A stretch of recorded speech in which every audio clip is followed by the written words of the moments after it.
हरि ओम।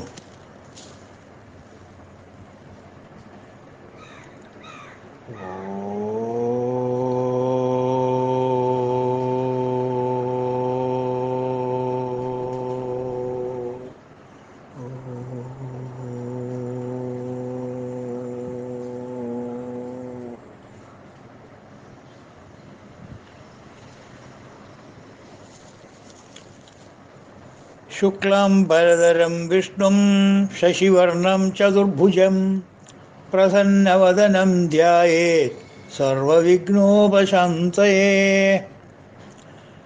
शान्ताकारं भुजगशयनं पद्मनाभं सुरेशं विश्वाधारं गगनसदृशं मेघवर्णं शुभङ्गं लक्ष्मीकान्तं कमलनयनं योगिहृद्यानगम्यं वन्दे विष्णुं भवभयहरं സർവലോകൈകനാഥം. അപ്പോൾ ഇന്ന് നമ്മൾ 52 53 ശ്ലോകങ്ങളാണ് എടുക്കുന്നത്. 52 53. ഗഭസ്തിനേമി സത്വസ്ഥ സിംഹോ ഭൂതമഹേശ്വര ആദിദേവോ മഹാദേവോ ദേവേശോ ദേവഭൃദ്ഗുരു ഉത്തരോ ഗോപതിർഗോപ്ത ജ്ഞാനഗമ്യഃ പുരാതന ശരീരഭൂതഭൃദ്ഭോക്ത കപീന്ദ്രോ ഭൂരി ദക്ഷിണ. ഇന്നത്തെ നാമം ആദ്യം എടുക്കുന്നത് 497.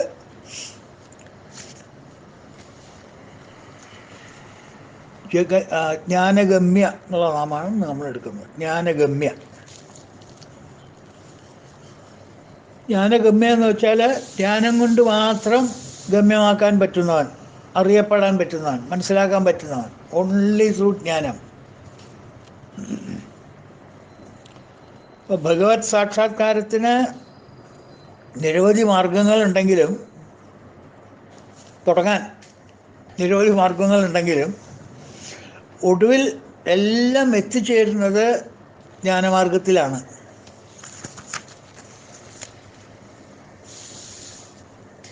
ഭക്തന്മാർക്കത് ഭക്തിമാർഗമെന്ന് തോന്നും, കർമ്മയോഗികൾക്കത് കർമ്മമാർഗമെന്ന് തോന്നും. പക്ഷേ ഏത് മാർഗത്തിൽ കൂടെ പോയാലും ആ ജ്ഞാനം എന്നൊന്ന് മനക്കാമ്പിൽ ഉണ്ടായാൽ മാത്രമേ ഈശ്വര സാക്ഷാത്കാരം എന്ന് പറയുന്നു വരുള്ളൂ. അങ്ങേറ്റം വരെ ഭക്തിയായിരിക്കാം നിങ്ങൾ. ഭഗവാനെ സാക്ഷാത്കരിക്കുന്നത് വരെയും ഭക്തി തന്നെയായിരിക്കാം. പക്ഷേ ആ സാക്ഷാത്കരിച്ചു എന്നുള്ളൊരു ജ്ഞാനം കിട്ടണമല്ലോ. അവിടെയാണ് ജ്ഞാനം കിട്ടേണ്ടത്. അതുപോലെ കർമ്മയോഗികളും അതെ, കർമ്മയോഗത്തിൽ കൂടെ തന്നെയായിരിക്കും സാക്ഷാത്കരിക്കുന്നത്.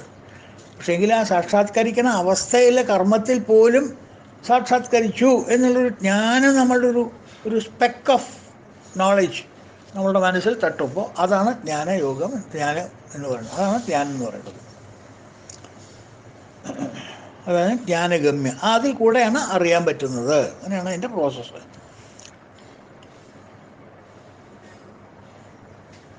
അപ്പം ജ്ഞാനമാർഗത്തിൽ കൂടെയാണ് സഞ്ചരിക്കുന്നതല്ല. അപ്പോൾ ഉപനിഷത്തുകളിൽ പ്രതിപാദിച്ചിട്ടുള്ള സൂക്ഷ്മതത്വം, എല്ലാ ഉപനിഷത്തിലും പ്രതിപാദിക്കുന്നത് സൂക്ഷ്മതത്വമാണല്ലോ, സട്ടിൽ.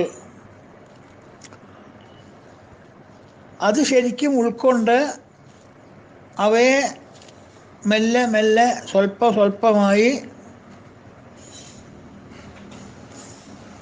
അവനവൻ്റെ നിത്യം ഉള്ള ജീവിത ചര്യയിൽ കൊണ്ടുവന്നാൽ ചെറിയ ചെറിയ കാര്യങ്ങളിൽ ആദ്യം, പിന്നെ വലിയ വലിയ കാര്യങ്ങളിൽ, അങ്ങനെ അവനവനെങ്ങനെയാണ് മനസ്സിന് ഇണങ്ങുന്ന രീതിച്ചാൽ ആ രീതിയിൽ നമ്മൾ ഉപനിഷത്തുകളിൽ വായിക്കുന്ന ആധ്യാത്മിക തത്വം നമ്മളുടെ നിത്യം ജീവിതത്തിൽ കുറേശ്ശെയായിട്ട് മെല്ലെ മെല്ലെയായിട്ട് കൊണ്ടുവരാൻ പറ്റിക്കഴിഞ്ഞാൽ നമ്മുടെ ഹൃദയസ്ഥനായിരിക്കുന്ന പരമാത്മാവിനെ ലഭ്യമാവുന്നു. അപ്പോൾ നമുക്ക് ജ്ഞാനം ലഭിക്കുന്നു.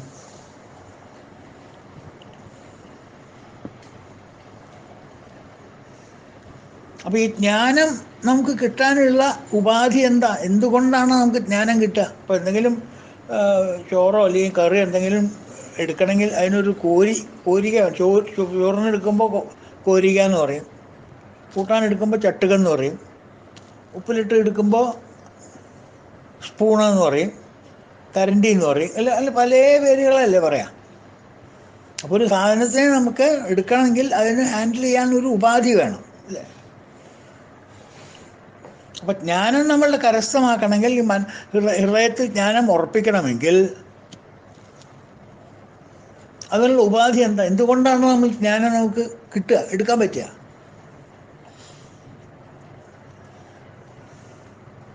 ജ്ഞാനം എന്ന് പറയുന്നത് ഒരു ഉപാധി അല്ലല്ലോ, അത് ജ്ഞേയമല്ലേ. ജ്ഞാനം എടുക്കാനായിട്ടൊരു ഉപാധി വേണ്ടേ നമുക്ക്? ആ ജ്ഞാനത്തിനെ എടുക്കാൻ അല്ലെങ്കിൽ അതിനെക്കുറിച്ച് അറിയാനൊരു ഉപാധി വേണ്ടേ? അതെന്തുകൊണ്ടാണ് കിട്ടുന്നത്? ഇന്ദ്രിയങ്ങൾ, പഞ്ചേന്ദ്രിയങ്ങൾ അല്ലെങ്കിൽ ജ്ഞാനേന്ദ്രിയങ്ങൾ അല്ലെങ്കിൽ കർമ്മേന്ദ്രിയങ്ങളെ കൊണ്ടാണോ ജ്ഞാനം കിട്ടുന്നത്? ഒരു കാലത്തുമല്ല. മനസ്സുകൊണ്ടാണോ? അല്ല. പിന്നെ ജ്ഞാനം കിട്ടുന്നത് എന്തുകൊണ്ടാണ്? ബുദ്ധി കൊണ്ട്. ബുദ്ധി is instrument with which you pickup ജ്ഞാനം.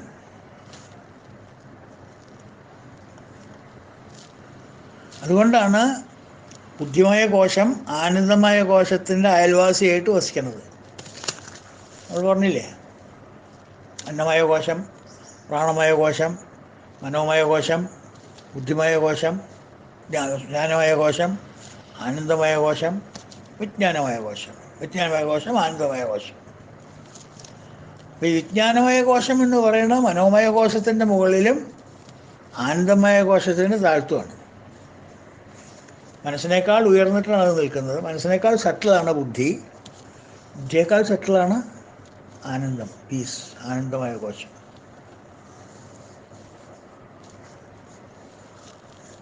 അതുകൊണ്ടാണ് ബുദ്ധിയാണ് എടുക്കുന്നതെന്ന് പറയുന്നത്.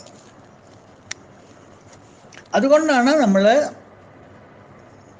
ഇന്നലെ മിനിയെന്നൊക്കെ കണ്ട ക്ലാസ്സുകളിൽ മനസ്സിനെ ഇന്ദ്രിയങ്ങളിൽ നിന്ന് അടർത്തി അവൻ്റെ സ്ഥിരതാമസം ബുദ്ധിയിൽ ഉറപ്പിക്കാൻ പറഞ്ഞത്.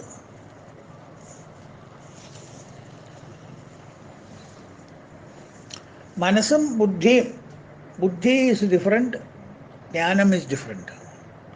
One is intellect, other is intelligence.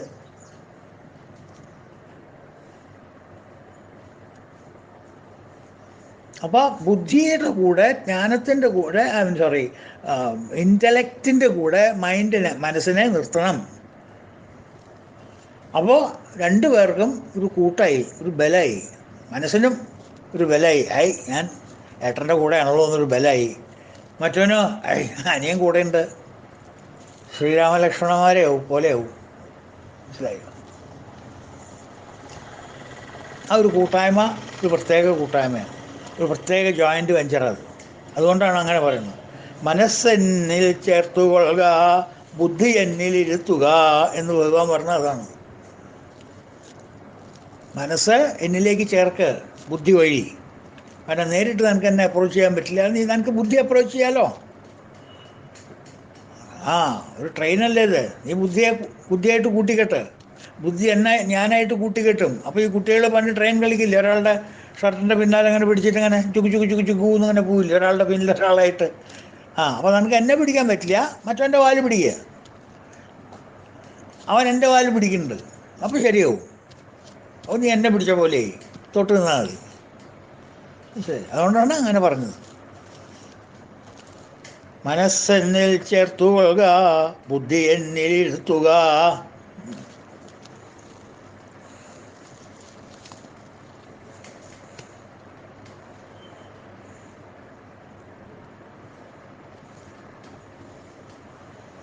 അപ്പോൾ ബുദ്ധിക്കാണ് ഭഗവാനെ സാക്ഷാത്കരിക്കാൻ സാധിക്കുക. ബുദ്ധിക്ക് ഭഗവാനെ സാക്ഷാത്കരിക്കാൻ പറ്റില്ല, ബുദ്ധിക്ക് പറ്റില്ല. പക്ഷെ ബുദ്ധിയിൽ നിന്നുണ്ടാകുന്ന അറിവിന്, ജ്ഞാനത്തിന് സാക്ഷാത്കരിക്കാം. Intellect cannot apprehend the Lord, comprehend the Lord. But intelligence can. മനസ്സിലാവുന്നുണ്ടോ പറയുന്നത്?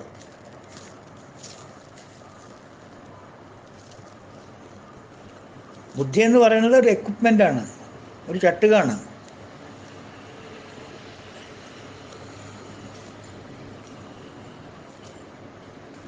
ആ ബുദ്ധിക്ക് ആത്മസാക്ഷാത്കാരം പറ്റില്ല. It's only an equipment. പക്ഷെ എന്താ പറ്റുക, ആ ബുദ്ധിയിൽ നിന്നുണ്ടാകുന്ന ഇൻ്റലിജൻസ് ഉണ്ടല്ലോ, the spark arising from the ബുദ്ധി ഈസ് കോൾഡ് ഇൻ്റലിജൻസ്. അല്ലാണ്ട് ബുദ്ധിയും ഇൻ്റലിജൻസും രണ്ടും രണ്ടല്ലേ. ബുദ്ധിയും ജ്ഞാനവും രണ്ടല്ലേ. ബുദ്ധി എന്ന് പറഞ്ഞാൽ നമ്മൾ ഉദ്ദേശിക്കുന്നത് ഇൻ്റലക്റ്റാണ്.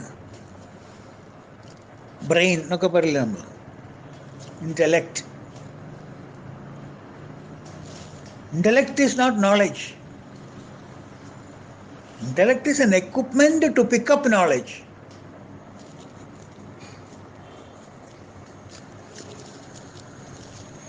അപ്പോൾ ബുദ്ധിക്ക് ബ്രഹ്മം അഗ്രാഹ്യമാണ്. മനസ്സിനും ഇന്ദ്രിയങ്ങൾക്കൊക്കെ എങ്ങനെ അഗ്രാഹ്യമാണോ, അസ്പഷ്ടമാണോ, ദുർദശമാണോ, അതേപോലെ ബുദ്ധിക്കും അതെ. ബുദ്ധി കുറച്ചുകൂടി ഷാർപ്പ് നൈഫ് എന്ന് മാത്രമേ ഉള്ളൂ. Otherwise it is still a knife, still a spoon, still a കരണ്ടി. അതിന് വേറെ പ്രത്യേകിച്ചൊരു കഴിവൊന്നുമില്ല ബുദ്ധിക്ക്. പക്ഷേ അതിൽ നിന്ന് ഇൻ്റലിജൻസ് റിഫൈൻ ചെയ്ത് ഉണ്ടാക്കാൻ പറ്റും. ആ intelligence is capable of realising the Brahman, the self in you. അതിനാണ് സാക്ഷാത്കരിക്കാൻ സാധിക്കുക. മനസ്സിനും ഇന്ദ്രിയത്തിനും അങ്ങനെ ഒരു ശക്തി അതിൽ നിന്ന് ഉണ്ടാക്കാൻ പറ്റില്ല. ബുദ്ധി is a seat of intelligence. Mind is a seat of emotions. ഇന്ദ്രിയങ്ങൾ is a seat of pleasure. അവർക്ക് അതേ ഉണ്ടാവുള്ളൂ. നേരെ മറിച്ച് ബുദ്ധി is a seat of intellect is a seat of intelligence. Intelligence is grown there അല്ലേ.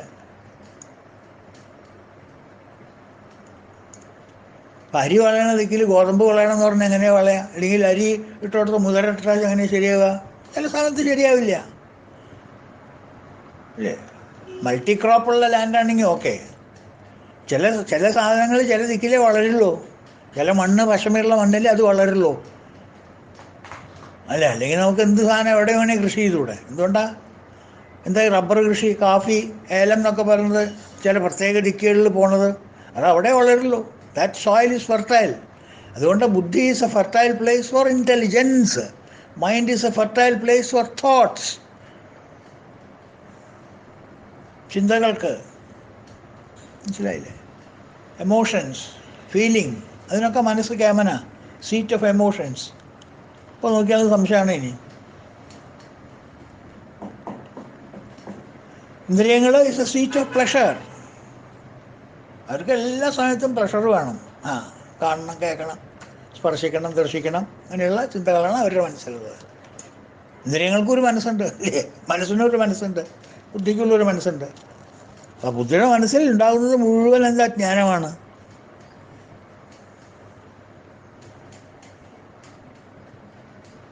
അപ്പോൾ intellect is different, intelligence is different. Intelligence is grown in intellect.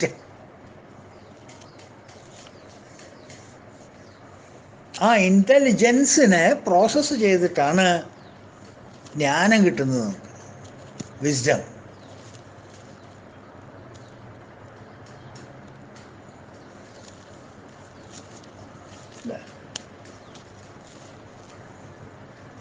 Processed or filtered intelligence.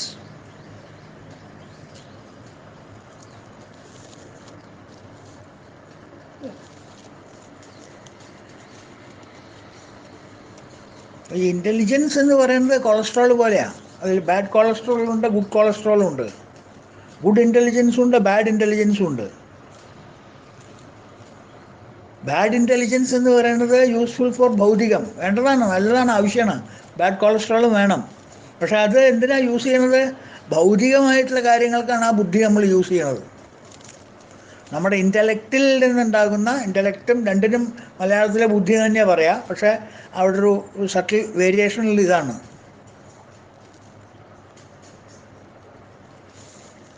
ബുദ്ധിയിലുണ്ടാകുന്ന ഒരു തരം variety of intelligence is called buddhi, knowledge.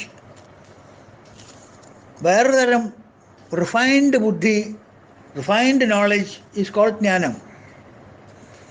അത് ബുദ്ധി എന്ന് പറയുന്നത് bad ഇൻ്റലിജൻസും ജ്ഞാനം എന്ന് പറയുന്നത് ഗുഡ് ഇൻ്റലിജൻസും. ബാഡ് ഇൻ്റലിജൻസ് എന്ന് പറയുന്നത് ഇറ്റ് ഈസ് യൂസ്ഡ് ഫോർ ഭൗതിക നേട്ടങ്ങൾക്ക് വേണ്ടിയിട്ട്. ആവശ്യമാണ്, ഗൃഹസ്ഥന് അതൊക്കെ അത്യാവശ്യമാണ്. ബാഡ് കൊളസ്ട്രോളൊക്കെ വേണം. എല്ലാം ഒന്നും ലെവൽ വിട്ട് പോകരുത്. മറ്റേതോ ജ്ഞാനം, ഗുഡ് കൊളസ്ട്രോൾ എന്തിനുള്ളതാണ്? ആത്മീയമായ പ്രവർത്തനങ്ങൾക്കുള്ളതാണ് ബാഡ് കൊളസ്ട്രോൾ. അത് ഗുഡ് കൊളസ്ട്രോൾ. മനസ്സിലായോ? അതുകൊണ്ടാണ് ജ്ഞാനത്തിന് മാത്രമേ ഭഗവാനെ പിടിച്ചു കെട്ടാൻ പറ്റുള്ളൂ എന്ന് പറയാം. അപ്പോൾ ഇന്ദ്രിയ വിഷയങ്ങൾ നമ്മളുടെ മനസ്സ് വഴി ഒരുപാട് അറിയിപ്പുകൾ, ഇൻഫർമേഷൻ, ഒന്ന് അതിൻ്റെ പ്രോസസ്സ് ഒന്ന് ശ്രദ്ധിക്കണേ. It's very interesting process. അപ്പോൾ ഇന്ദ്രിയ വിഷയങ്ങളെന്ന് മനസ്സിലായില്ലേ? 5 ഇന്ദ്രിയങ്ങൾക്കുള്ള ഗോചരങ്ങൾ.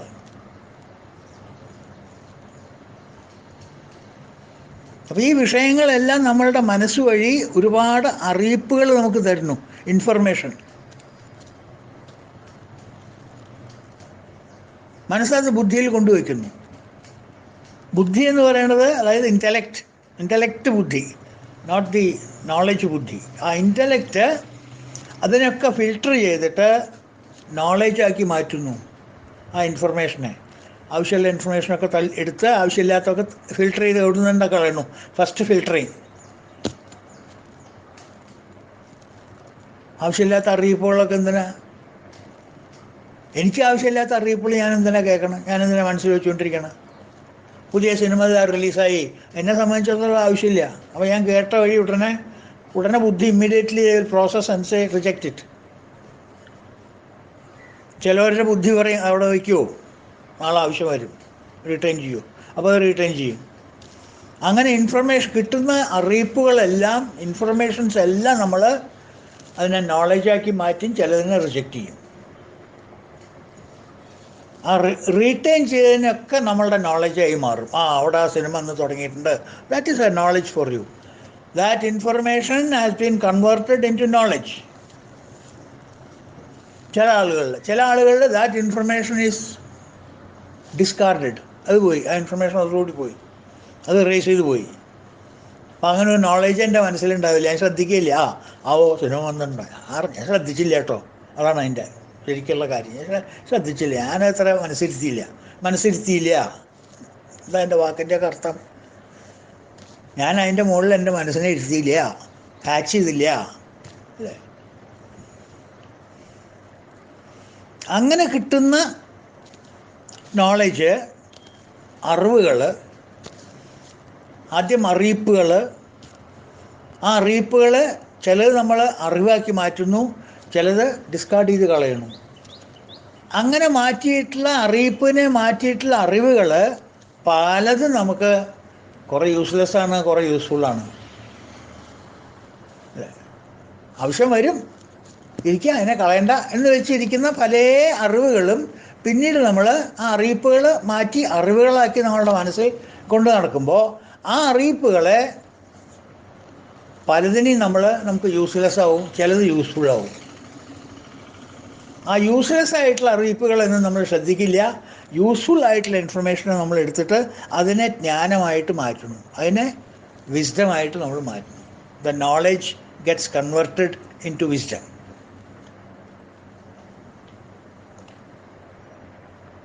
ആ വിസ്ഡത്തിനെ ധ്യാനിച്ച് കോണ്ടംപ്ലേറ്റ് ചെയ്ത് മനനം ചെയ്ത് അൾട്ടിമേറ്റ് പ്യുവർ ശുദ്ധജ്ഞാനം അങ്ങനെ കടഞ്ഞെടുത്ത് 101 ആവർത്തിക്കുക എന്നൊക്കെ പറയില്ലേ, ആ ജ്ഞാനത്തിൽ നിന്ന് വരുന്ന ഒരു പ്രകാശമുണ്ട്. ആ പ്രകാശത്തിനാണ് ഇൻ്റലിജൻസ് എന്ന് പറയുന്നത്. ആ ഇൻ്റലിജൻസിന് മാത്രമേ good intelligence or good knowledge is called intelligence. ആ ഇൻ്റലിജൻസ് റിഫൈൻ ചെയ്തെടുത്ത് അതിൽ നിന്ന് വരുന്ന പ്രകാശമാണ് നമുക്ക് ഉള്ളിലേക്ക് വെളിച്ചം വീശുന്നത്. വരാഞ്ചികാനി വിതരണ സ്വയംഭൂന്നില്ലേ, പുറത്തേക്ക് അല്ല അത് പോവുക, ആ വെളിച്ചം ഉള്ളിലേക്കാണ് പോവുക. അതാണ് ആ വെളിച്ചത്തിൻ്റെ പ്രകാശത്തിൻ്റെ ഒരു പ്രത്യേകത. That is it has got an inbuilt capacity to look inside. അന്തര്യാമിയെ നോക്കുന്ന ഒരു പ്രകാശമാണത്. അന്തര്യാമിയെ പ്രകാശിപ്പിക്കുന്ന ഒരു പ്രകാശമാണ്. അതുകൊണ്ട് ആ പ്രകാശമാണ് നമ്മളുടെ ഉള്ളിലിരിക്കുന്ന ആസാമിയെ നമുക്ക് തിരിച്ചറിഞ്ഞ് തരുന്നത്. ഒരിക്കൽ നമ്മൾ തിരിച്ചറിഞ്ഞു കഴിഞ്ഞാൽ പിന്നെ പ്രശ്നമില്ല, അതുവരെയുള്ള പ്രശ്നമേ ഉള്ളൂ.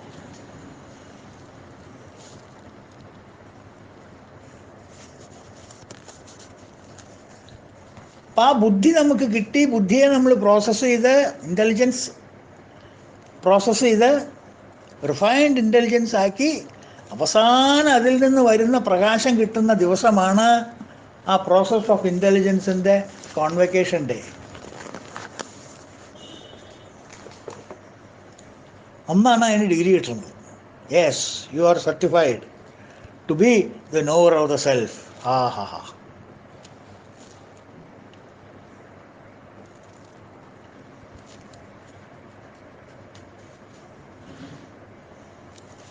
പത്താം അധ്യായത്തിൽ ഭഗവാൻ ഗ്യാരണ്ടി കൊടുത്തിട്ടുണ്ട്. ഗ്യാരണ്ടീഡ്.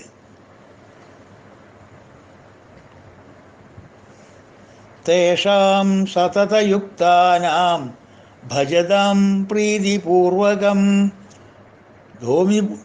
ദദാമി ബുദ്ധിയോഗം തം യേന മാമുപയന്തികേ.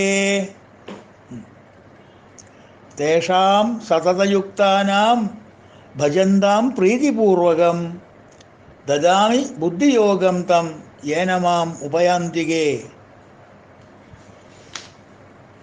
എൻ്റെ മലയാളം കുഞ്ഞിട്ട് തമ്പുരാൻ്റെ വായിച്ചാൽ മതി, അതിന് അർത്ഥം പറഞ്ഞിട്ട് ഒരു കാര്യമില്ല. നിത്യയോഗം പൂണ്ടു നന്ദ്യ ഭജിച്ചിടുന്നവർക്കു ഞാൻ ബുദ്ധിയോഗം നൽകും അവർ അതുകൊണ്ടെന്നിലെത്തിടും. ഇങ്ങനെ ഈ യോഗത്തിലൂടെ, യോഗ മീൻസ് പ്രോസസ്, ഈ പ്രോസസ്സിലൂടെ നിത്യയോഗം പൂണ്ട് നന്യാ ഭജിച്ചിടുന്നവർക്കു ഞാൻ, വിത്ത് devotion, with concentration, with faith, with Shraddha, the process of eliminating what is bad and what is good, what is prayas and what is shreyas. ഇതൊക്കെ എലിമിനേറ്റ് ചെയ്ത് യൂസ്ഫുൾ ഇൻഫർമേഷൻ, യൂസ്ലെസ് ഇൻഫർമേഷൻ, ഇതൊക്കെ eliminate ചെയ്ത് നോളജിനെ refine ചെയ്ത്, ഇൻ്റലിജൻസിനെ refine ചെയ്ത്, ബുദ്ധിയെ ജ്ഞാനമാക്കി മാറ്റി, ആ ജ്ഞാനത്തിനെ പിന്നെയും റിഫൈൻ ചെയ്ത് പിന്നെയും പാല് കടഞ്ഞ് അതൊന്ന് വെണ്ണെടുത്ത്, ആ വെണ്ണയാണ് പ്രകാശം എന്ന് പറയുന്നത്. ആ പ്രകാശം ഈസ് കോൾഡ് ബുദ്ധിയോഗ. അതാണ് ഭഗവാൻ പറഞ്ഞത്, ബുദ്ധിയോഗം നൽകും അവർ അതുകൊണ്ട് എന്നിലെത്തിടും.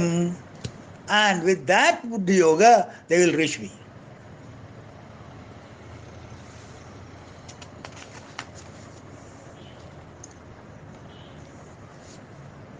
അതായത് ഏതൊന്നാണോ പറഞ്ഞുകൊണ്ട്, ഏതൊന്നാണോ ചെയ്യുന്നത്,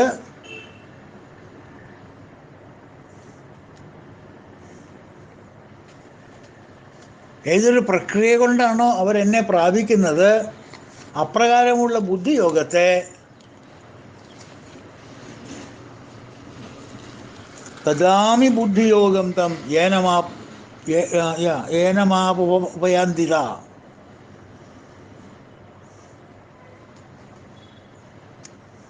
അപ്പം ഇങ്ങനെയുള്ള ബുദ്ധിരൂപമായ ഉപായത്തെ സദാ എന്നിൽ ആസക്ത ചിത്തന്മാരായിട്ട് തന്നെ പ്രീതിപൂർവം അവർക്ക് ഞാൻ കൊടുക്കുന്നു എന്ന് പറയാം. മനസ്സിലായില്ലേ? അപ്പോൾ നിത്യയോഗം പൂണ്ട് നന്യാ ഭജിച്ചിടുന്നവർക്കു ഞാൻ. ഇനി ആരാണോ നിത്യയോഗത്തിൽ ഭജിക്കുന്നത്, ഈ process of information collecting to knowledge to intelligence further purified, or knowledge into intelligence further purified, എന്നിട്ട് അതിൽ നിന്ന് വരുന്ന ഒരു എഫൾജൻസ്, ഒരു light, that is called the true intelligence arising from the intellect. ബുദ്ധിയിൽ നിന്ന് വികസിച്ച് ഉണ്ടാകുന്ന ഒരു സൂക്ഷ്മമായിട്ടുള്ള ഒരു ബുദ്ധിയോഗം നൽകും. അവർ അതുകൊണ്ട് എന്നിലെത്തിടും. അതും കൊണ്ടിട്ട് ആ ടോർച്ചും പിടിച്ചിട്ട് അവർക്ക് എന്നിലേക്ക് വരാം. ഗ്യാരണ്ടീഡ്. ഭഗവാൻ ഈസ് ഗിവിങ് ഗ്യാരണ്ടി.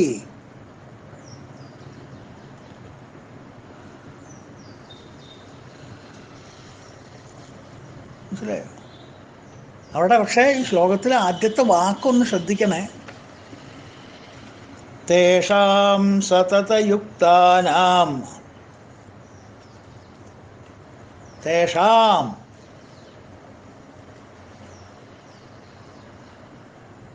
ജ്ഞാനം കൊണ്ട് ഗമ്യസ്ഥാനം എത്തും.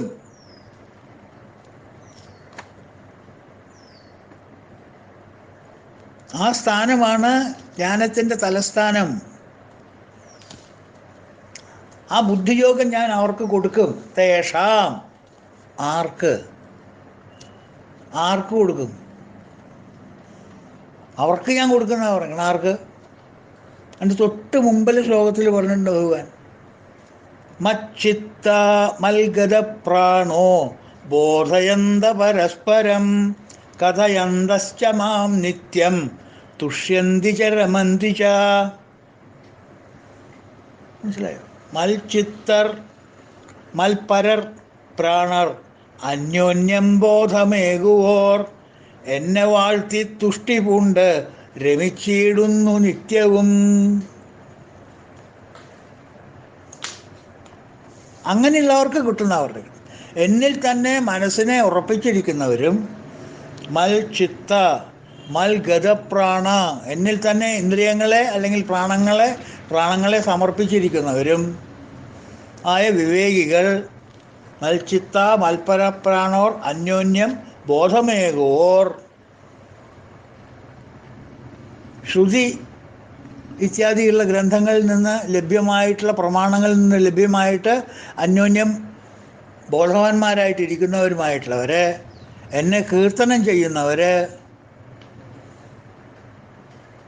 കഥയന്തശ്ചമാം നിത്യം, എൻ്റെ കഥകൾ പറഞ്ഞവർ, എന്നെ കീർത്തിക്കുന്നവർ, അവർ തുഷ്യന്തിച്ച രമന്തിച്ച, അങ്ങനെ തുഷ്യന്തി ചെയ്യുന്നവരും രമന്തി ചെയ്യുന്നവരും, എപ്പോഴും സന്തോഷിക്കുകയും സുഖത്തെ പ്രാപിക്കുകയും ചെയ്യുന്നവർ, അവർക്ക് തേഷാം, അങ്ങനെയുള്ളവർക്ക്. അപ്പം എന്തായിരിക്കണം?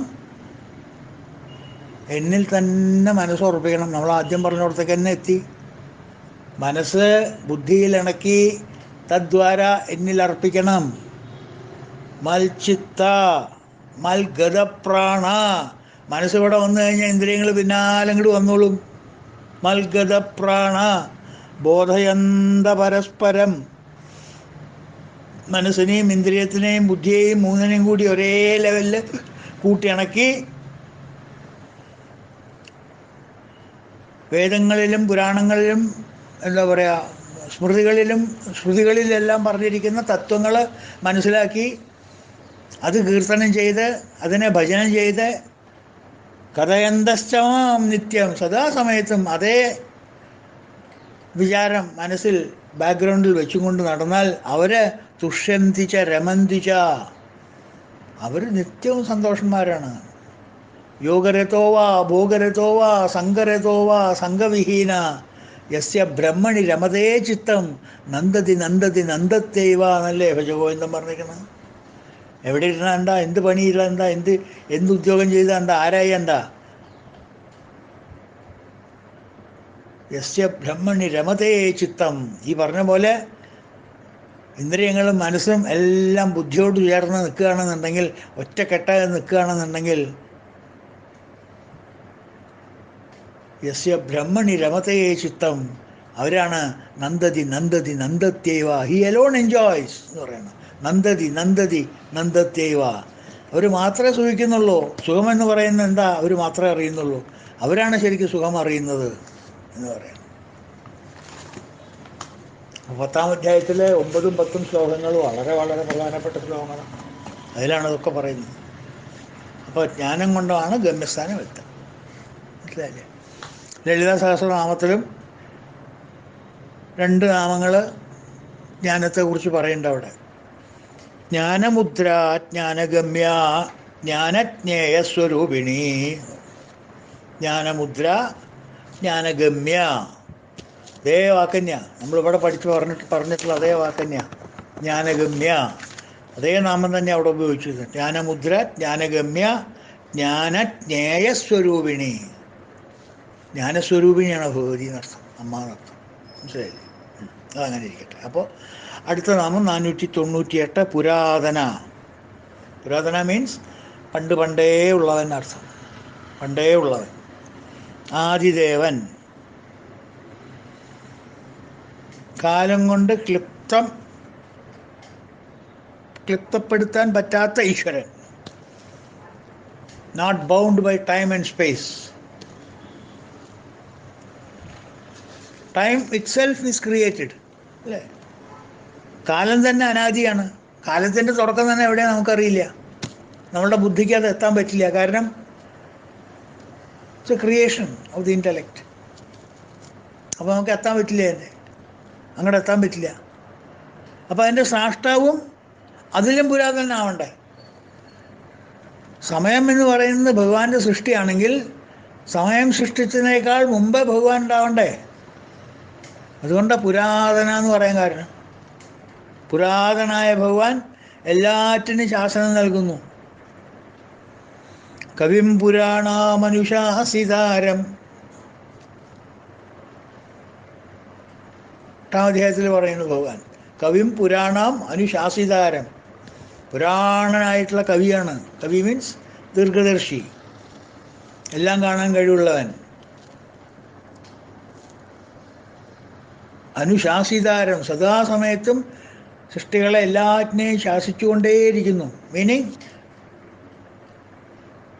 comply with the regulations, comply with the orders, comply with the system. Compliance very important ഭഗവാന്. ആരെങ്കിലും കംപ്ലൈ ചെയ്തില്ല എന്നുണ്ടെങ്കിൽ ഭഗവാന് ഭാവം മാറും.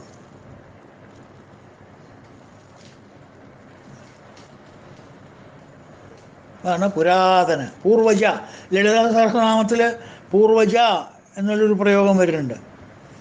ബിന്ദു തർപ്പണ സന്തുഷ്ട പൂർവജ ത്രിപുരാംബിക.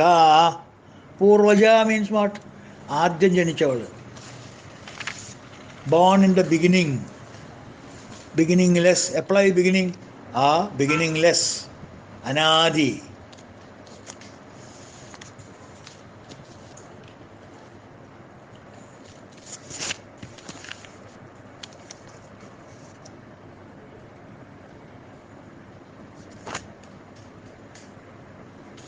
മനസ്സിലായോ? അടുത്തത് 499 ശരീരഭൂതഭൃത്. ഒറ്റ വാക്കാണത്, ശരീരഭൂതഭൃത്.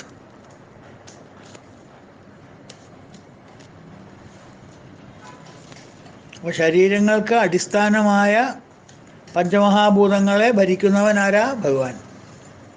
ശരീരഭൂതഭൃത്, ശരീരങ്ങൾക്ക് അടിസ്ഥാനമായ ഭൂതം. ഭൂതം മീൻസ് പഞ്ചമഹാഭൂതങ്ങൾ, ദ ഗ്രേറ്റ് എലിമെൻറ്റ്സ്. ഭൂമി, ജലം, വന്നി, വായു, ആകാശം. അങ്ങനെയുള്ള 5 പഞ്ചമഹാഭൂതങ്ങളാണ് ശരീരത്തിന് അടിസ്ഥാനമായിട്ടുള്ളത്. ശരീരത്തിൻ്റെ ബേസിക് ഘടന ഈ 5ആണ്. എല്ലാ ശരീരങ്ങളുടെയും ബേസിക് ഘടന, എല്ലാ ജീവജാലങ്ങളുടെ ശരീരത്തിൻ്റെയും ബേസിക് ഘടന എന്ന് പറയുന്നത് ഈ 5 റോ മെറ്റീരിയൽസാണ്.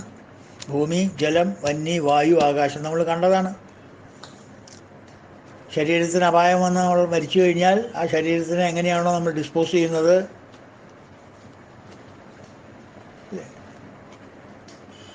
എങ്ങനെയാണോ അതിനെ വേറെ തിരിച്ച് അതാത് ദിക്കിലേക്ക് പോകുന്നത്, അതാത് പഞ്ചഭൂതങ്ങളിലേക്ക് ചെന്ന് ചേരുന്നു. സംസ്കാരം, ക്രിയകൾ. ഇപ്പം ശരീരഭൂതഭൃത്. ആ ഭൂതങ്ങളെ ഭരിക്കുന്നതാരാ? പഞ്ചമഹാഭൂതങ്ങളെ ഭരിക്കുന്നതാരാ? ഭഗവാൻ തന്നെ. ഭഗവാനല്ല എല്ലാറ്റിനും ഭരിക്കുന്നത്. അപ്പം ഈ പഞ്ചഭൂതത്താൽ നിർമ്മിതമായതാണ്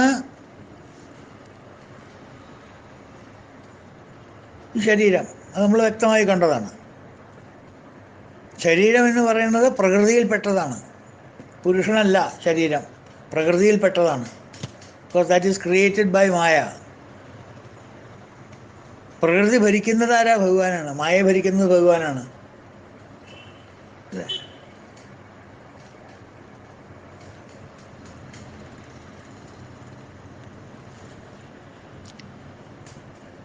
അപ്പം എല്ലാ ജീവജാലങ്ങളിലും പ്രാണശക്തിയായിട്ട് നിന്ന് ഈ ശരീരത്തിൽ ശക്തി നിലനിർത്തി, ശക്തി നൽകി അതിനെ നിലനിർത്തുന്നതും ആരാ? ഭഗവാൻ തന്നെ.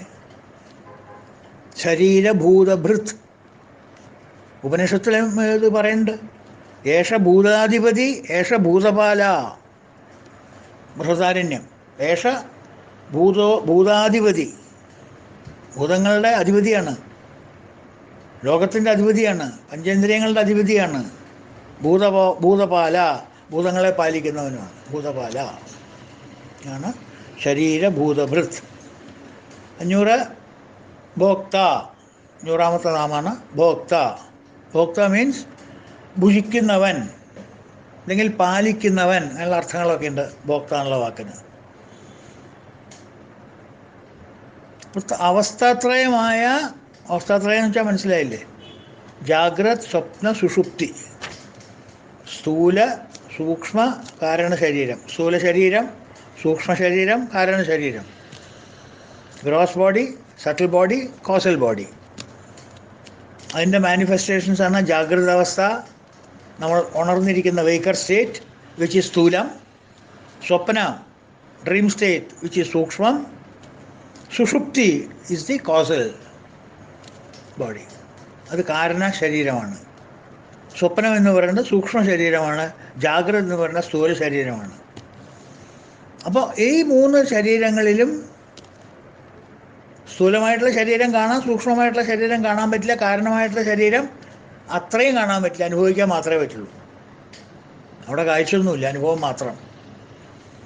അപ്പോൾ എന്നിവയിൽ ക്രമമായി ജാഗ്രത അവസ്ഥയിൽ നമുക്ക് അറിവ് നൽകുന്ന ശക്തിയുടെ പേരാണ് വൈശ്വാനരൻ. സ്വപ്നാവസ്ഥയിൽ നമുക്ക് സ്വപ്നങ്ങളെക്കുറിച്ച് അറിവുണ്ടാകുന്ന ആ അറിവുള്ളവനാണ് തൈജസൻ. സുഷുപ്തി അവസ്ഥയിൽ സുഖമായി ഉറങ്ങി എന്ന് പറയുന്ന അവസ്ഥ നമുക്ക് ആ എക്സ്പീരിയൻസ് ഉണ്ടാക്കി തരുന്ന ആളുടെ പേരാണ് പ്രാജ്ഞൻ. 3 കോൺഷ്യസ്നെസ് തന്നെയാണ്. 3 പ്ലെയിൻ ഓഫ് കോൺഷ്യസ്നെസ്. അറിവിൻ്റെ 3 തലങ്ങളാണത്. 3 തലങ്ങളിൽ അറിവാണ്. First floor, second floor, third floor എന്ന് പറഞ്ഞ പോലെ 3 തലങ്ങളിലുള്ള അറിവാണ്. അപ്പോൾ ഓരോ ഫ്ലോറിലും ഒരേ കമ്പനിക്കാരനെയാണ് താമസിക്കുന്നത്, വീടെടുത്തിട്ടുള്ളത്. പക്ഷേ ഓരോരുത്തർക്കും ഓരോ പേരും അറിയുന്നത് മാത്രം.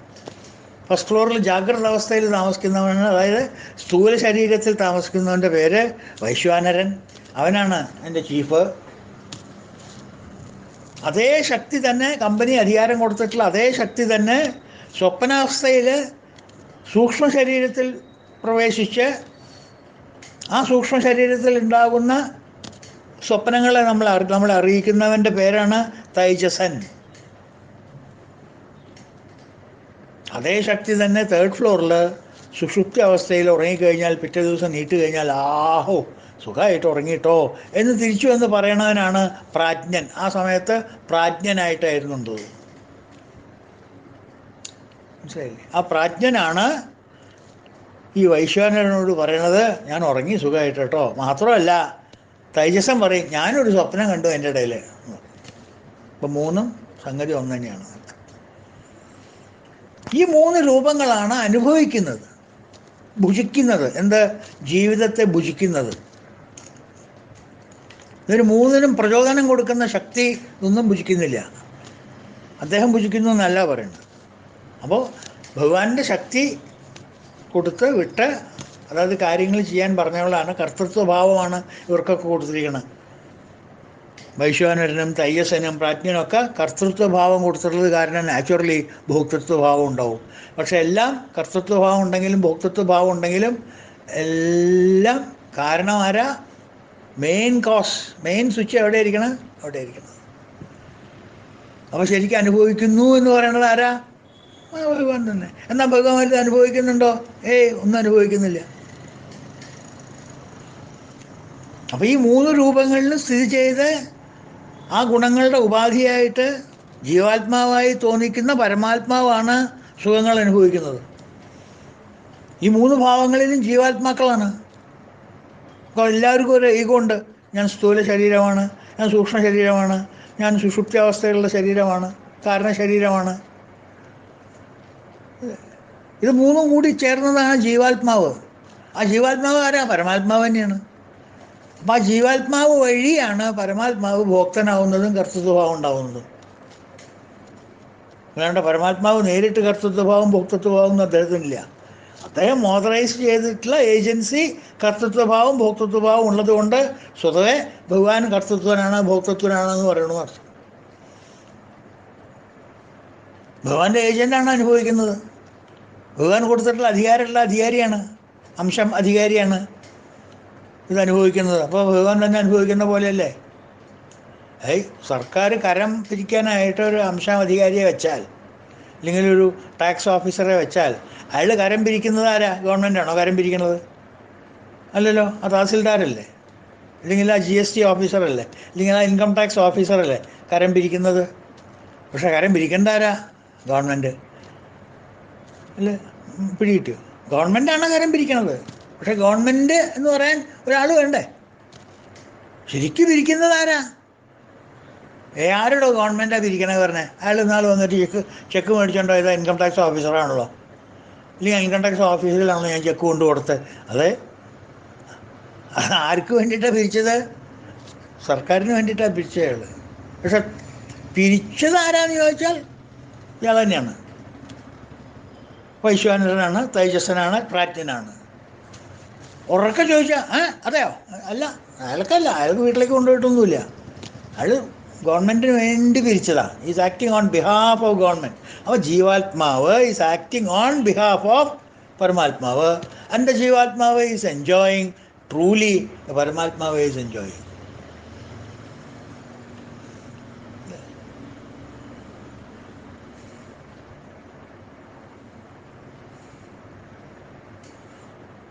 അപ്പോൾ പരമാത്മാവിൻ്റെ അംശമായ ജീവാത്മാവാണ് കർത്താവും ഭോക്താവും. പക്ഷേ പരമാത്മാവിൻ്റെ അംശമായതുകൊണ്ട് പരമാത്മാവിനും അങ്ങനെ ഒരു ചീത്തപ്പേര് വന്നു. ഭോക്താവ്, കർത്താവ്, കർത്തൃത്വഭാവവും ഭോക്തൃത്വഭാവവും അദ്ദേഹത്തിനും വന്നു. അതിരിക്കട്ടെ എന്ന് വിചാരിച്ച് അദ്ദേഹം മേടിച്ച് പോക്കറ്റിലിട്ടു.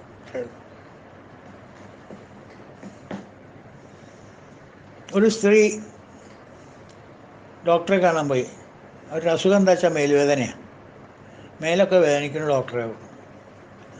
ഡോക്ടർ പറഞ്ഞു, എവിടെയാണ് വേദനിക്കണത്? എല്ലാ ദിക്കിലും വേദനിക്കുന്നുണ്ട്, ഒന്ന് തൊട്ട് കാണിച്ചു തരാമോ എവിടേക്കാണ് വേദനിക്കണമെന്ന്? ഒരു കൈ നീട്ടിയിട്ട് ആ കയ്യിൻ്റെ റിസ്റ്റിൻ്റെ മുകളിൽ ഇങ്ങനെ അമർത്തിയിട്ട് പറഞ്ഞു, ഇതാ ഇവിടെ വിരൽ ഞാൻ മറ്റേ വിരൽ കൊണ്ട് ഇങ്ങനെ അമർത്തിയിട്ട് പറഞ്ഞു, ഇതാ ഇവിടെ വിരൽ അമർത്തുമ്പോൾ വേദനിക്കുന്നുണ്ട്. കുറച്ചും കൂടി മേപ്പിട്ട് കയറ്റു, ഏതാണ്ട് എൽബോ വരെ വരൂ. എൽബോൻ്റെ അവിടെ നിന്ന് അമർത്തി നോക്കൂ. എൽബോൻ്റെ അവിടെയും ഈ അപ്പുറത്ത് ചൂണ്ടാണി വിരൽ വെച്ചിട്ട് അമർത്തി നോക്കി. ചൂണ്ടാണി വിരലിൻ്റെ മുകളിൽ ഇങ്ങനെ അമർത്തി നോക്കി. അത് അവിടെ ഉണ്ട് ഡോക്ടർ വേദന. ഇനി മസിലിൻ്റെ അങ്ങോട്ട് വരൂ, അവിടെ അമർത്തി, അവിടെ ഉണ്ടോ വേദന? ഓക്കെ. ഇനി കഴുത്തിൻ്റെ അവിടെ അമർത്തി നോക്കൂ, അവിടെ ഇങ്ങനെ ലെഫ്റ്റ് സൈഡിൽ അമർത്തി നോക്കൂ. അവിടെ ഉണ്ട് വേദന. റൈറ്റ് സൈഡിൽ കഴുത്തൊന്ന് അമർത്തി നോക്കൂ, അയ്യോ ഇവിടെ ഉണ്ട് നല്ല വേദന. ഇനി ചെസ്റ്റിൻ്റെ അവിടെ നിന്ന് അമർത്തി നോക്കൂ, അവിടെ ഉണ്ട് വേദന. അബ്ഡമൻ അവിടെ ഉണ്ട്. കാല്, കൈ, തുടർ മുകളിൽ നിന്ന് അമർത്തി നോക്കൂ, അയ്യോ ഇവിടെ സഹിക്കാൻ വയ്യ വേദന. കീഴ്പ്പെട്ട് വരൂ, ലെഗ് മസിൽസിൻ്റെ അവിടെ നിന്ന് അമർത്തു, അവിടെ ഉണ്ട് വേദന. പാദത്തിൻ്റെ മുകളിൽ അമർത്തു, അവിടെ ഉണ്ട് വേദന. ശരീരം മുഴുവൻ സ്ത്രീക്ക് വേദനയാണ്. കാരണം ഡോക്ടർക്ക് ഒരു പിടിയിട്ടില്ല. ഇതെന്താ ഇതിൻ്റെ അസുഖം? കുറേ ആലോചിച്ചു, ഒരു പിടിയും കിട്ടിയില്ല. അവസാനം ഡോക്ടർ പറഞ്ഞു, നിങ്ങളുടെ കൈ ഇങ്ങോട്ട് കാണിക്കുമോ എന്ന് പറഞ്ഞു.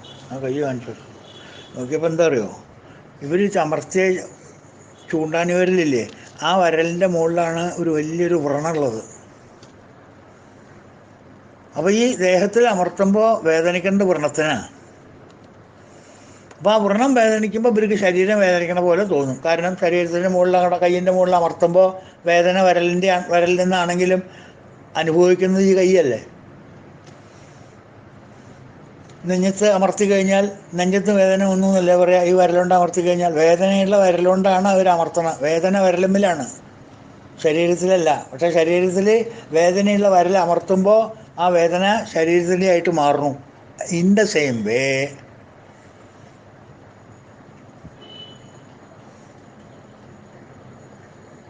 പരബ്രഹ്മത്തിൻ്റെ ഓതറൈസ്ഡ് റെപ്രസെൻറ്റേറ്റീവായിട്ട് ഈ വരൽ പോകുന്നത് പോലെ ഈ ഓഫീസർമാർ പോയി വൈശ്വാനരൻ, തൈജസൻ, പ്രാജ്ഞൻ എന്നൊക്കെ പോയിട്ട് ജീവാത്മാവ് അതിലിടപഴകുമ്പോൾ ജീവാത്മാവിനാണ് കിട്ടുക. പക്ഷെ ശരിക്കും വേദന ജീവാത്മാവാണ് അനുഭവിക്കുന്നത് വേദന, പരമാത്മാവല്ല. അത് തോന്നുകയാണ് നമുക്ക് പരമാത്മാവിനാണ് വേദന, പരമാത്മാവിനല്ല, ഈ വരലിനാണ് വേദന.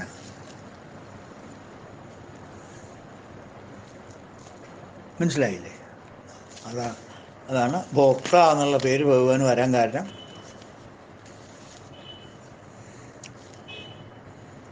രണ്ട് നാമം കൂടി ഉണ്ട്, അധികം സമയമാവില്ല, 2 മിനിറ്റും കൂടിയുള്ളൂ, അധികം ഇല്ല. കബീന്ദ്ര എന്നുള്ളൊരു പേര് വരുന്നുണ്ട്. യജ്ഞവരാഹമൂർത്തിയും ശ്രീരാമനെ ഉദ്ദേശിച്ച് പറയുന്നിട്ടുള്ളതാണ് കബീന്ദ്ര. കബി എന്ന് വെച്ചെങ്കിൽ വരാഹം എന്നുള്ള അർത്ഥമുണ്ട്, വാനരൻ എന്നുള്ള അർത്ഥമുണ്ട്. കബീന്ദ്രൻ എന്ന് വെച്ചാൽ കബി, വാനരനും അർത്ഥം പറയാം, വരാഹത്തിനും അർത്ഥം പറയാം. അപ്പോൾ കബീന്ദ്രൻ എന്ന് പറയുമ്പോൾ കവികളുടെ ഇന്ദ്രൻ, കുരങ്ങന്മാരുടെ ഇന്ദ്രൻ, കുരങ്ങന്മാരുടെ ദേവൻ ആരാ? ശ്രീരാമൻ. സുഗ്രീവൻ, ഹനുമാൻ ഇവരുടെയൊക്കെ ദേവനല്ലേ. അപ്പോൾ ശ്രീരാമന് ചേരുന്ന പേരാണ് ഈ കവീന്ദ്രൻ. വരാഹമൂർത്തി, ഹിരണ്യാക്ഷനെ വധിക്കാനായിട്ട് ഭഗവാൻ വരാഹമൂർത്തിയുടെ അവതാരം എടുത്തപ്പോഴും കവീന്ദ്രൻ. എല്ലാ കവികളിലും വെച്ചിട്ട് ഇന്ദ്രൻ, എല്ലാ വരാഹങ്ങളിലും വെച്ചിട്ട്. എത്രയോ വരാഹങ്ങളുണ്ട് ലോകത്തിൽ. ആ വരാഹങ്ങളെ പോലെയല്ല ഈ വരാഹം, കവീന്ദ്രൻ. ആ വരാഹങ്ങളുടെ ഇന്ദ്രൻ കവീന്ദ്രൻ, കവിശ്രേഷ്ഠൻ. അപ്പോൾ ഒരു ഭാഗത്ത് മർക്കടൻ, ഒരു ഭാഗത്ത് വരാഹം, രണ്ടിൻ്റെ ഇന്ദ്രന്മാരെന്ന് അർത്ഥം. ആ അർത്ഥത്തിലാണ് അവിടെ കബീന്ദ്ര എന്നുള്ള വാക്ക് വന്നിരിക്കുന്നത്. അത് 501. 502ാമത്തെ നാമമാണ് ഭൂരിദക്ഷിണ. ഭൂരിദക്ഷിണ വെച്ചാൽ വളരെയധികം ദക്ഷിണ കൊടുക്കുന്നവൻ എന്നർത്ഥം. കർമാനുസൃതമായിട്ട് വളരെയധികം ദക്ഷിണ കൊടുക്കുന്നവൻ. ഈ യാഗാദികളിലൊക്കെ പങ്കെടുത്തിട്ട് അതിൽ പങ്കെടുത്ത കാർമ്മികൾക്കാണ് ഈ ദക്ഷിണ സാധാരണ നൽകുക. ആരൊക്കെ ആ യാഗത്തിലോ യജ്ഞത്തിലോ പങ്കെടുത്തു അവർക്കൊക്കെ അതാത് പങ്കിനനുസരിച്ചിട്ട്, ഓരോരോ പങ്ക് വഹിച്ചവർക്ക് അതാത് പങ്കനുസരിച്ചിട്ട് അവസാനം യജമാൻ ദക്ഷിണ കൊടുക്കും. അത് സമ്പ്രദായമാണ്. അതാണ് ദക്ഷിണ. നമ്മൾ പൂജാരിക്കോ കൊടുക്കില്ലേ ദക്ഷിണ? പൂജ കഴിഞ്ഞാൽ കൊടുക്കില്ലേ ദക്ഷിണ? അമ്പലത്തിൽ തീർത്ഥം മേടിച്ച് ദക്ഷിണ കൊടുക്കില്ലേ? അതിന് വല്ല കണക്കുണ്ടോ, വല്ല താരിഫും ഉണ്ടോ? അത്ര കൊടുത്തോളണമെന്ന് അതിനൊന്നുമില്ലോ. അതെന്താ? നമ്മുടെ മനസ്സിൽ ഉള്ള സംതൃപ്തി എത്ര വെച്ചാൽ അത് കൊടുക്കുക. ആ സംതൃപ്തി എവിടുന്നാണ് വരുന്നത്? അവർ ചെയ്ത കർമ്മത്തിൽ നിന്നാണ് നമ്മൾ തീരുമാനിക്കണത് എത്രയാണ്. അപ്പോൾ അവിടെ നമ്മളാണ് ഭഗവാൻ, അവരാണ് ദക്ഷിണ വാങ്ങിക്കണ ആൾ, അവരാണ് കർമ്മി, നമ്മളാണ് ഭഗവാൻ. അപ്പോൾ എല്ലാ കർമ്മികളുടെയും, ലോകത്തിലുള്ള എല്ലാ ജനങ്ങളും ഒരു വിധത്തിൽ കർമ്മികളാണ്. നഹി കശ്ചിത് ക്ഷണമപി ജാതു തിഷ്ഠത്യ കർമ്മകൃത്. കർമ്മം ചെയ്യാതെ ഇരിക്കാൻ ആർക്കും പറ്റില്ല. എല്ലാവരും കർമ്മികളാണ്, എല്ലാവരും കർമ്മങ്ങൾ ചെയ്യുന്നുണ്ട്. അപ്പോൾ ഈ കർമ്മങ്ങൾ ചെയ്തവർക്ക് എല്ലാവർക്കും അവരവരുടെ കർമ്മത്തിന് അനുസരിച്ചിട്ടുള്ള ദക്ഷിണ കൊടുക്കുന്നത് ആരാ? ഭഗവാൻ തന്നെ.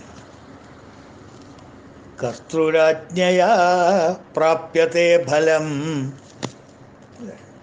നമ്മുടെ കർമ്മത്തിന് അനുസരിച്ച് അപ്രോപ്രിയേറ്റ് ടു ദി ആക്ഷൻ നമുക്ക് അതിൻ്റെ കർമ്മഫലം കിട്ടും, റിസൾട്ട് കിട്ടും. അതാരാ തരുന്നത്?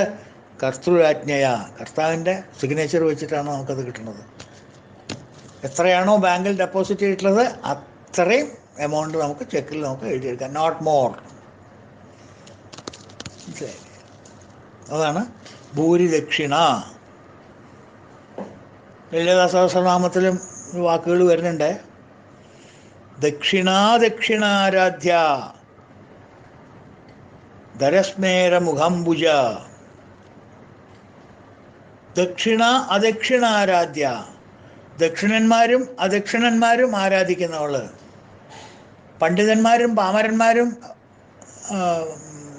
എന്താ പറയുക ആരാധിക്കുന്നവള്, ജ്ഞാനികളും അജ്ഞാനികളും ആരാധിക്കുന്നവര്. അതാണ് ദക്ഷിണ അദക്ഷിണ ആരാധ്യ. ദക്ഷിണയ്ക്ക് അർഹപ്പെട്ടവരും ദക്ഷിണയ്ക്ക് അർഹതപ്പെടാത്തവരും, ഓൾ കൈൻഡ്സ് ഓഫ് പീപ്പിൾ എന്നർത്ഥം. ദക്ഷിണ ദക്ഷിണാരാധ്യ. ധാരസ്മേരമുഖാംബുജ. ധരസ്മേരമുഖാംബുജം, ധാര എന്നല്ല, ധരസ്മേരമുഖാംബുജം. അപ്പോൾ അവിടെ അർത്ഥം പ്രസക്തമായിട്ടുള്ളത് ദക്ഷിണ, ദക്ഷിണാരാധ്യ. ദക്ഷിണ എന്നുള്ള വാക്ക് ലളിതാ സഹസ്രനാമത്തിൽ വന്നിട്ടുണ്ട് എന്ന് പറയാൻ വേണ്ടി ഒന്ന് റെഫറൻസ് ഇട്ടതാണ്. മനസ്സിലായില്ലേ? അപ്പോൾ അത് 502 നാമങ്ങൾ കഴിഞ്ഞു. ഇപ്പം ഇന്നത്തോടു കൂടിയിട്ട് അടുത്ത നാമം നമുക്ക് നാളെ നോക്കാം. Once again Ekadashi good wishes എല്ലാവർക്കും. ഹരി ഓം. ഓം പൂർണ്ണമദ പൂർണ്ണമിദം പൂർണ്ണാത് പൂർണ്ണമുദച്യതേ പൂർണ്ണസ്യ പൂർണ്ണമാദായ പൂർണ്ണമേവാവശിഷ്യതേ. ഓം ശാന്തി ശാന്തി ശാന്തി. ഹരി ഓം തത്സത്. ഓം ശ്രീ ഗുരുഭ്യോ നമഃ. കൃഷ്ണ ഗുരുവായൂരപ്പ ഭഗവാനേ രക്ഷിക്കണേ.